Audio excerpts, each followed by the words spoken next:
नमः शिवाय। मैं हूँ वामिका और आप सभी का हमारे चैनल आध्यात्मिक सागर में बहुत बहुत स्वागत है। आप सभी का दिन शुभ और मंगलमय हो और भोलेनाथ जी आपकी सभी मनोकामनाओं को पूर्ण करें। आज तक के सभी अध्यायों को सुनने के लिए, उन्हें लाइक और कमेंट्स करने के लिए आप सभी का बहुत बहुत धन्यवाद।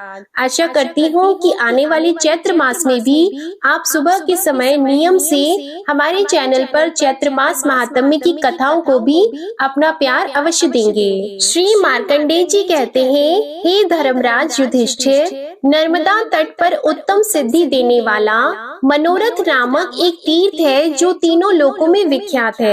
वहाँ स्नान करके मनुष्य जिस जिस मनोरथ को चाहता है, उस तीर्थ के प्रभाव से वह सब कुछ प्राप्त कर लेता है। वहीं संगम पर अंगारेश्वर देव स्थित है, जहाँ स्नान मात्र करने वाला मनुष्य गणपति पद पर प्रतिष्ठित होता है। पाप बड़े ही कड़वे और अत्यंत दुख देने वाले होते हैं, इसलिए पाप कभी नहीं करना चाहिए। जिस देश काल में और जैसी आयु के द्वारा मनुष्य शुभाशुभ कर्म करता है, वह उसी प्रकार उसे भोगना पड़ता है। अतः अपनी शक्ति के अनुसार याचक को निरंतर दान देना चाहिए। विद्वान पुरुष शास्त्र और युक्तियों के द्वारा सदा आत्मा के कल्याण का विचार करे। केवल अनुमान के ही द्वारा उस पर विचार नहीं करना चाहिए। कर्मों के हीन और उत्तम नाना प्रकार के फल बताए गए हैं। अतः मनुष्य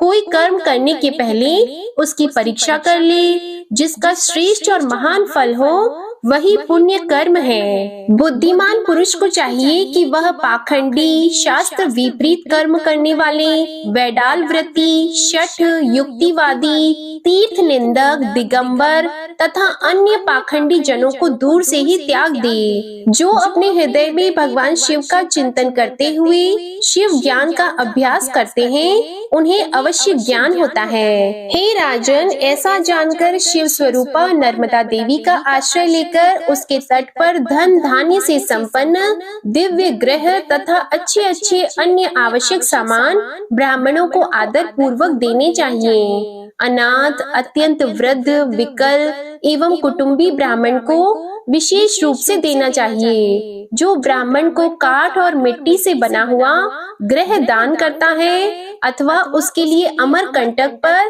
सब ओर सुंदर सुंदर दिव्य भवन निर्माण कराता है, वह सर्वोत्तम दान का फल प्राप्त करता है। केवल यही दान उसके समस्त कामनाओं और प्रयोजनों का साधक होता है। जो मनुष्य भक्ति पूर्वक इस प्रसंग को सुनता है, वह सब पापों से मुक्त हो जाता है। श्री मार्कंडेय जी कहते हैं, नर्मदा के दक्षिण भाग में मांडव्य मुनि का आश्रम है। उसमें विभांडक, गार्ग्य तथा ऋषि श्रृंग आदि उत्तम व्रत का पालन करने वाले महर्षि सहस्त्रों की संख्या में निवास करते हैं। राजन, अशोक वनिका नाम से प्रसिद्ध उत्तम तीर्थ की महिमा सुनो। वहाँ भगवान शंकर पार्वती देवी के साथ निवास करते हैं। वहाँ विशोका नदी और नर्मदा का संगम है। वहाँ स्नान करने वाले मनुष्य स्वर्ग में जाते हैं और जिनकी वहाँ मृत्यु हो जाती है वे मुक्त हो जाते हैं। वहीं अशोकेश्वर लिंग है जो प्रत्यक्ष ही सिद्धि एवं कल्याण प्रदान करने वाला है। उसी तीर्थ में देवर्षि नारद ने शाप भ्रष्ट ब्राह्मणों को शाप से मुक्त किया था और अब वे ब्राह्मण उस तीर्थ के महात्म्य से देवता होकर देवलोक में आनंद भोगते हैं। स्वयंभू मनवंतर के आदि कल्प के सत्य युग की बात है। चंद्र वंश में रविश्चंद्र नाम से प्रसिद्ध एक महायशस्वी चक्रवर्ती राजा थे जो कांची नगरी के नरेश थे। उन्होंने समस्त पृथ्वी का धर्म पूर्वक पालन किया था। एक समय वे अगस्त्येश्वर तीर्थ में गए, जहाँ भगवान शंकर का सुंदर मंदिर विद्यमान है। अगस्त्य आदि सभी तपस्वी मुनि उस तीर्थ का दर्शन करते हैं। वहाँ नर्मदा बहती है और अमरकंटक पर्वत भी सुशोभित होता है। सूर्य ग्रहण के समय राजा रविश्चंद्र उस स्थान पर गए जहाँ मुनि मंडली से घिरे हुए महर्षि अगस्त्य तपस्या करते थे। उस समय महातपस्वी शांडिल्य जी ने महर्षि अगस्त्य को प्रणाम करके पूछा, तपोनिधि महातेजस्वी राजा रविश्चंद्र आपके आश्रम पर पधारे हैं। मैं उनका पुरोहित हूँ। यदि आप कृपा पूर्वक स्वीकार करें तो राजा आपकी चरणाविंदों का अर्चन करना चाहते हैं। तब अगस्त्य जी बोले, हे नृपश्रेष्ठ रविश्चंद्र, यहाँ शीघ्र आएं और सिंहासन पर विराजमान हो। उनकी आज्ञा पाकर राजा वहां आए और उन्होंने मुनि के चरणों का स्पर्श किया। मुनि ने अर्घ और पाद्य आदि के द्वारा राजा का सत्कार किया और कुशल समाचार पूछते हुए कहा, महाभाग, आप अंतःपुर और परिवार के साथ सकुशल तो है ना? तब राजा बोले, मुनीश्वर, आज मेरा जन्म और जीवन सफल हुआ, जो आपके चरणाविंदों का दर्शन पाकर मैं सब पापों से मुक्त हो गया। हे मुनिश्रेष्ठ, सर्व तीर्थमय नर्मदा नदी तो सर्वत्र शुभ और पावन है। मैं किस स्थान पर यज्ञ करूं? तब अगस्त्य जी कहने लगे, राजन, एकमात्र नर्मदा देवी ही पुण्यमयी और शुभ है। जम्बू द्वीप 1,00,000 योजन का बताया गया है। उसमें जितने भी चराचर प्राणी हैं, उनमें से जो तपस्या से हीन हैं, वे भी नर्मदा का जलपान करने से भगवान शिव के लोक में जाते हैं। ओमकार आदि शिवलिंग और वैदूर्य आदि पर्वत द्वापर और कलयुग में परम पावन होते हैं। नर्मदा के दक्षिण और उत्तर भाग में जो यह देव दानव वंदित भूमि है, इसे यज्ञ भूमि कहते हैं। इसी में अशोक वनिका है, जहाँ साक्षात भगवान महेश्वर निवास करते हैं। यहाँ किया हुआ यज्ञ बिना किसी विघ्न बाधा के परिपूर्ण होता है, ऐसा भगवान शंकर का कथन है। तब राजा बोले, महामुने, आपका कल्याण हो, मैं आपके साथ वहीं चलूंगा। ऐसा कहकर मुनियों से घिरे हुए राजा रविश्चंद्र नर्मदा के दक्षिण तट पर वर्तमान सुंदर पुण्य तीर्थ अशोक वनिका में आए। वहाँ 10 योजन विस्तृत भूमि में यज्ञ मंडप बनाया गया और यूप गाड़े गए। उस मंडप के सभी द्वार और स्तंभ मणि माणिक्य तथा रत्नों की राशि से शोभा पा रहे थे। विश्वामित्र, भारद्वाज, कश्यप, भार्गव, ब्रह्मदृश्य, लोमश तथा दूसरे श्रेष्ठ महर्षि उस यज्ञ में सम्मिलित हुए। प्रचुर दक्षिणा पाने वाले ब्राह्मणों ने यज्ञ प्रारंभ किया और सब देवता बड़े प्रसन्न और तृप्त हुए। इसी समय महान क्रोधी दुर्वासा जी, यमराज, चित्रगुप्त, काल और मृत्यु भी आए। उस यज्ञ में इनके लिए कोई भाग नहीं दिया गया था। यह देखकर ये सभी कुपित हो उठे। उन सबको रुष्ट देखकर राजा रविश्चंद्र ने कहा, यज्ञ के समय कोई मनुष्य भी आ जाए तो वह 4 भुजाधारी भगवान विष्णु के समान पूजनीय होता है। आप लोगों को भी मैं अभीष्ट वस्तु दूंगा, अतः आप प्रसन्न हो। इस प्रकार राजा के द्वारा अर्घ पाद्य आदि देकर प्रसन्न कराए जाने पर वे सब मुनि संतुष्ट हुए। उस समय दुर्वासा जी ने कहा, राजन, पूर्व काल में जटा और वल्कल धारण करने वाले तपस्वी लोग नेपाल में देवताओं के देवता भगवान पशुपति की भक्ति भाव से पूजा करते थे, परंतु उनके साथ उन्होंने पार्वती जी की पूजा नहीं की। इसलिए पार्वती जी ने उन ब्राह्मणों को शाप दिया कि तुम लोग 1 सहस्त्र वर्षों तक कुत्ते की योनि में रहोगे। तब से वे मुनीश्वर लोग कुत्ते की योनि में पड़े हुए हैं। राजन, हमारा प्रिय करने की इच्छा से तुम उन सबको शाप से मुक्त कर दो। तो राजा कहने लगे, मैं उन ब्राह्मणों को उस शाप से मुक्त करूंगा। ऐसा कहकर राजा ने अपने दूतों को वन में भेजा। दूतों ने उन वनवासी मुनियों को नमस्कार करके उनके पूर्व जन्म का स्मरण कराया। तब वे सब लोग अशोक वनिका में आए। उन सबको देखकर चक्रवर्ती राजा रविश्चंद्र ने बड़ी प्रसन्नता के साथ कहा, भगवान अशोकेश्वर एवं नर्मदा देवी की महिमा से, मेरे दान के प्रभाव से तथा महर्षियों के प्रसाद से ये सब मुनि कुत्ते की योनि त्याग कर शिवलोक में चले जाएं और इनका सब पाप मुझ में आ जाए। राजा के ऐसा कहते ही वे सब मुनि उसी क्षण शाप से मुक्त हो गए और राजा से इस प्रकार बोले, आप ही हमारे माता पिता और मोक्षदाता गुरु हैं। ऐसा कहकर वे सब महर्षि उमा महेश्वर धाम को चले गए। तब संपूर्ण देवताओं ने राजा को धन्यवाद दिया। देवताओं की दुंदुभियां बजने लगी और आकाश से फूलों की वर्षा हुई। उस समय दुर्वासा जी ने कहा, महाराज, क्षत्रियों में मैंने तुम्हारे समान दूसरे किसी को नहीं तो देखा है और न तो सुना ही है। मनुष्यों के लिए अपने प्राणों को त्याग देना तो सुकर है, परंतु अपने संचित धर्म का त्याग करना बहुत ही कठिन है। तुम्हारा कल्याण हो, तुम कोई वर मांगो।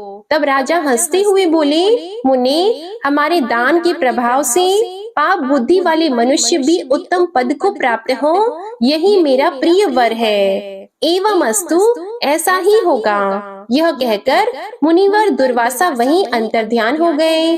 अमित तेजस्वी राजा के उस अद्भुत कर्म को देखकर धर्मराज ने कहा, राजन, मैं तुम्हें वर देता हूँ। जिसने अपना उत्तम पुण्य दे दिया, उसने यमलोक और देवलोक को भी जीत लिया।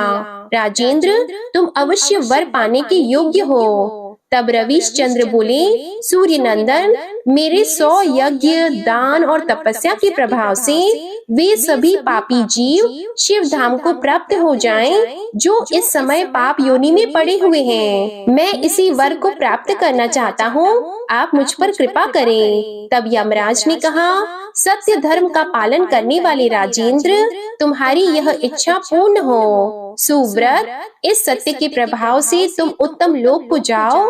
राजन, तुमने जिन सैकड़ों क्षत्रियों और सहस्त्रों अन्य जीवों का पाप से उद्धार किया है, उन सब की कोई गणना नहीं है। ऐसा कहकर धर्मराज देव दानव वंदित कामिक वाहन पर आरूढ़ होकर अपने लोक को चले गए। श्री मार्कंडेय जी कहते हैं, हे युधिष्ठिर, प्राचीन त्रेता युग की बात है।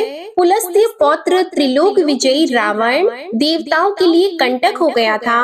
वह वरदान पाकर देवता, दानव, यक्ष, गंधर्व, नाग तथा राक्षस सबके लिए अवध्य हो गया था और पृथ्वी पर सब ओर इच्छा अनुसार विचरण करता था। उन दिनों परम सुंदर देवगिरी पर मय नाम से विख्यात एक बलोन्मत्त दानव रहता था। रावण वहां मय को उपस्थित जान उसके समीप जाकर विनीत भाव से खड़ा हो गया। मय ने दान और सम्मान पूर्वक रावण का स्वागत सत्कार किया। तब रावण ने मय से पूछा, प्रभु, यह किसकी कन्या है? इसका नाम क्या है और यह किस लिए उग्र तपस्या कर रही है? तो मय कहने लगा, राक्षस राज, मैं दानवों का राजा मय हूँ। मेरी पत्नी का नाम तेजवती है। यह सुंदरी कन्या भी मेरी ही है। इसका नाम मंदोदरी है। यह पति के लिए तपस्या कर रही है। मय का यह वचन सुनकर मदोन्मत्त रावण मय से विनीत होकर बोला, महाभाग, मैं देवताओं और दानवों का दर्प दलन करने वाला पुलस्त्य पौत्र राजा रावण हूँ और आपसे प्रार्थना करता हूँ कि आप अपनी कन्या मुझे दे दें। उसे पितामह ब्रह्मा जी के कुल में उत्पन्न जानकर महात्मा मय ने भी विधि विधान से उसके साथ अपनी पुत्री का ब्याह कर दिया। मंदोदरी को लेकर दुरात्मा द्वारा पूजित राक्षस दिव्य विमानों पर बैठकर उसके साथ क्रीड़ा करने लगा। कुछ काल में पुत्रवानों में श्रेष्ठ रावण ने एक पुत्र को जन्म दिया। उस पुत्र ने जन्म लेते ही संवर्तक मेघ के समान बड़ी भारी गर्जना की। इसलिए ब्रह्मा जी ने उसका नाम मेघनाद रख दिया। मेघनाद ने बड़े होने पर उत्तम व्रत का आश्रय लिया और उमा सहित देवेश्वर भगवान शंकर की आराधना प्रारंभ की। वह विधि पूर्वक व्रत, नियम, दान, होम, जप एवं दिव्य कृच्छ चांद्रायण आदि व्रतों द्वारा अपने शरीर को कष्ट देने लगा। एक दिन मेघनाद कैलाश पर्वत पर गया और वहां से एक शिवलिंग लेकर दक्षिण दिशा की ओर लौट पड़ा। नर्मदा के किनारे पहुंचने पर उसने उस लिंग को एक स्थान पर रख दिया और स्नान करके महादेव जी का पूजन किया। फिर अपना जप पूरा करके जब वह लंका में जाने को तत्पर हुआ, तब उसने वहां पड़े हुए एक अन्य शिवलिंग को बाएं हाथ से उठाया। इस प्रकार जब वह पहले वाले और दूसरे शिवलिंग को भी भक्ति पूर्वक ले जाने लगा, तब महादेव जी का वह महालिंग नर्मदा के जल में गिर पड़ा और दूसरा भी नर्मदा के उत्तर तट पर गिर गया। जो नर्मदा के उत्तर तट पर गिरा वह शोभायमान लिंग वहाँ महानादेश्वर के नाम से विख्यात हुआ, और जो जल के भीतर गिर पड़ा उसका नाम मध्यमेश्वर हुआ। मेघनाद उस लिंग को उठाना चाहता था पर वो सफल नहीं हुआ। उन दोनों विग्रहों का अभिप्राय जानकर वह राक्षस आकाश मार्ग से लौट गया। तभी से वह तीर्थ मेघनाद और मेघारव नाम से विख्यात हुआ। उत्तर तट पर खेटक नामक उत्तम तीर्थ हुआ। उसके पूर्व भाग में सब पापों का नाश करने वाला गर्जन नामक तीर्थ है। राजेंद्र, जो उस तीर्थ में स्नान और एक दिन रात का उपवास करता है वह सनातन कल्याण का भागी होता है। जो उस तीर्थ में पिंड दान करता है उससे देवलोक में पितृगण 12 वर्षों तक तृप्त रहते हैं, और जो वहाँ ब्राह्मणों को भोजन कराता है वह योगी जनों को मिलने वाले उत्तम फल को पाता है। इस प्रकार हर मनुष्य को अपने जीवन में अन्न, जल और धन का अवश्य ही दान करना चाहिए। अब आप सुनिए श्री शिव चालीसा पाठ। श्री गणेश गिरिजा सुवन मंगल मूल सुजान, कहत अयोध्या दास तुम देहो अभय वरदान। जय गिरिजापति दीन दयाला, सदा करत संतन प्रतिपाला। भाल चंद्रमा सोहत नीके, कानन कुंडल नाग फनी के। अंग गौर शिर गंग बहाए, मुंड माल तन छार लगाए। वस्त्र खाल बागंबर सोहे, छवि को देख नाग मुनि मोहे। मैना मातु की है दुलारी, बाम अंग सोहत छवि न्यारी। कर त्रिशूल सोहत छवि भारी, करत सदा शत्रु निशयकारी। नंदी गणेश सोहित कैसे, सागर मध्य कमल है जैसे। कार्तिक श्याम और गणराऊ, या छवि को कही जात नकाऊ। देवन जब ही जाए पुकारा, तब ही दुख प्रभु आप निवारा। किया उपद्रव तारक भारी, देवन सब मिली तुम ही जुआरी। तुरत षडानन आप पठायहु, लव निमेष महामारी गिरायहु। आप जलंधर असुर सहारा, सुयश तुम्हार विदित संसारा। त्रिपुरासुर सन युद्ध मचाई, सब ही कृपा कर लीन बचाई। किया तपहि भागीरथ भारी, पूरब प्रतिज्ञा तसु पुरारी। दानिन मह तुम सम को नाही, सेवक स्तुति करत सदाही। वेद नाम महिमा तव गाई, अकथ अनादि भेद नहीं पाई। प्रगट उदधि मंथन में ज्वाला, जरे सुरासुर भय विहाला। कीन्ह दया तह करी सहाई, नीलकंठ तब नाम कहाई। पूजन रामचंद्र जब कीन्हा, जीत के लंक विभीषण दीन्हा।